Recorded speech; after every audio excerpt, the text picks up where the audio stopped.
សូមអវត្ថុស័ក្តិសិទ្ធិគ្រូបាអាចារ្យជួយនាំផ្លូវអ្នកទាំងអស់គ្នាផងចាស់ឥឡូវយើងមកមើលរាសីសម្រាប់ខែថ្មីខែ8នេះ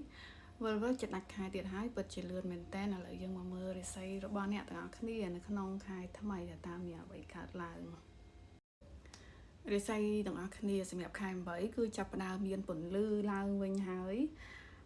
សម្រាប់អ្នកដែលគាត់មិនមានបញ្ហាអីនៅក្នុងខែចាស់ឬក៏បច្ចុប្បន្នហ្នឹងទេអញ្ចឹងឆ្នាំថ្មីគឺកាន់តែមានពន្លឺកាន់តែមានរស្មីសម្រាប់គាត់ជាពិសេសសម្រាប់អ្នកដែលគាត់ត្រូវការលុយឬក៏អ្នកដែលគាត់រកស៊ីអីហ្នឹងគឺមានចំណូលការឡើងច្រើនហើយឆ្នាំខែថ្មីហ្នឹងគឺដូចជាកាក់កបរឿងលុយកាក់មានចំណូលការឡើងច្រើនហើយបើអ្នកខ្លះគាត់ធ្វើការឬក៏គាត់អត់មានរកស៊ីអីដែលមើលទៅវាថាមានចំណូលការឡើងទេអញ្ចឹងគាត់នឹងទទួលលាភជារបស់ដែលមានតម្លៃ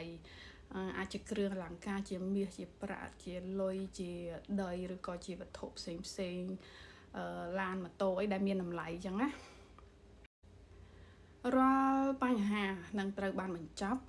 គឺបញ្ចប់ហើយនឹងចាប់ផ្ដើមថ្មីឡើងវិញរស់ឡើងវិញនៅក្នុងខែថ្មីអញ្ចឹងរាល់ឧបសគ្គរាល់បញ្ហាទាំងអស់គ្នានឹងឆ្លងផុត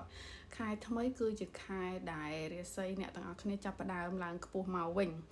អ្វីដែលជាបំណងប្រាថ្នារបស់អ្នកទាំងអស់គ្នានៅក្នុងខែថ្មីដែលរងចាំឬក៏ប្រាថ្នាឲ្យសម្រេចនៅក្នុងខែ8ហ្នឹងនឹងបានជោគជ័យហើយបើសិនជាទាំងអស់គ្នាមានរឿងក្តីក្តាំងតវ៉ាប្រកែកគ្នាឬក៏ចាំចម្លើយការកាត់ក្តីអីទាំងអស់គ្នានឹងទទួលបានយុត្តិធម៌ត្រឡប់មកវិញហើយទាំងអស់គ្នានឹងទទួលបានជោគជ័យទទួលបាននៅអ្វីដែលអ្នកទាំងអស់គ្នាគួរតែទទួលបានចាប់ពីខែក្រោយនឹងទៅអ្នកទាំងអស់គ្នាคล้ายទៅជាអ្នកក្តាប់វាសនាដោយខ្លួនឯងអញ្ចឹងអ្នកទាំងអស់គ្នាមានអធិពលរាល់ការសម្រេចចិត្តផ្សេងរាល់ការដែលជំនះ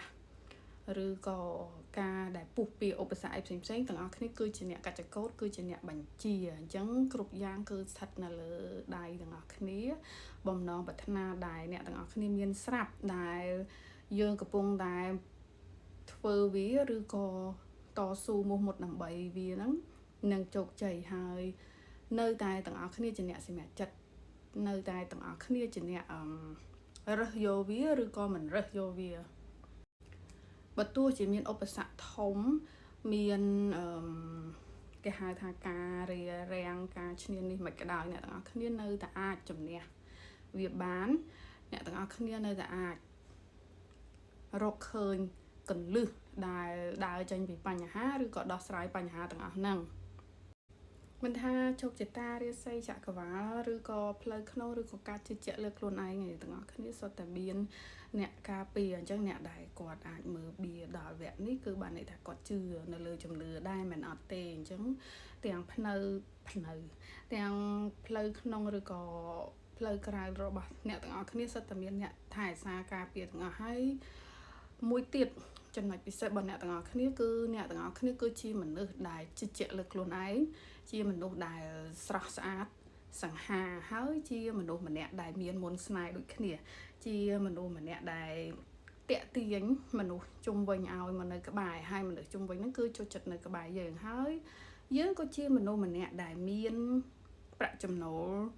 សមល្មមនឹងណូដែលជួយខ្លួនឯងបានដូចគ្នាអញ្ចឹងអ្នកទាំងអស់គ្នាអត់សូវត្រូវការពឹងពាក់មនុស្សនៅជុំវិញខ្លួនទេច្រើនតែអ្នកនៅជុំវិញខ្លួន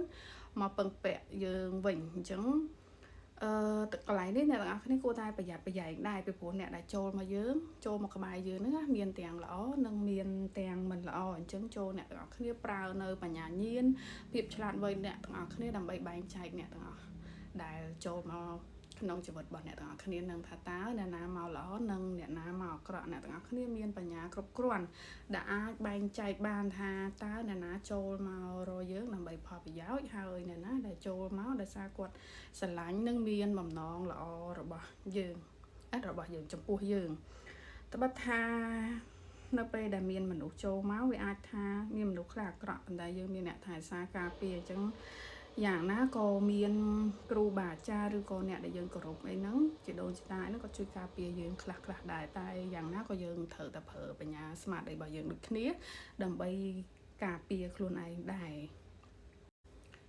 ខែថ្មីមើលទៅឃើញអ្នកទាំងអស់គ្នារាសីឡើងខ្ពស់ហើយក៏មានលៀបមានសំណាងច្រើនដែរការងារក៏ជោគជ័យប្រាថ្នាអីធ្វើអីគឺมันមានឧបសគ្គអ្វីមករារាំងទៀតទេអញ្ចឹងជូនពរឲ្យ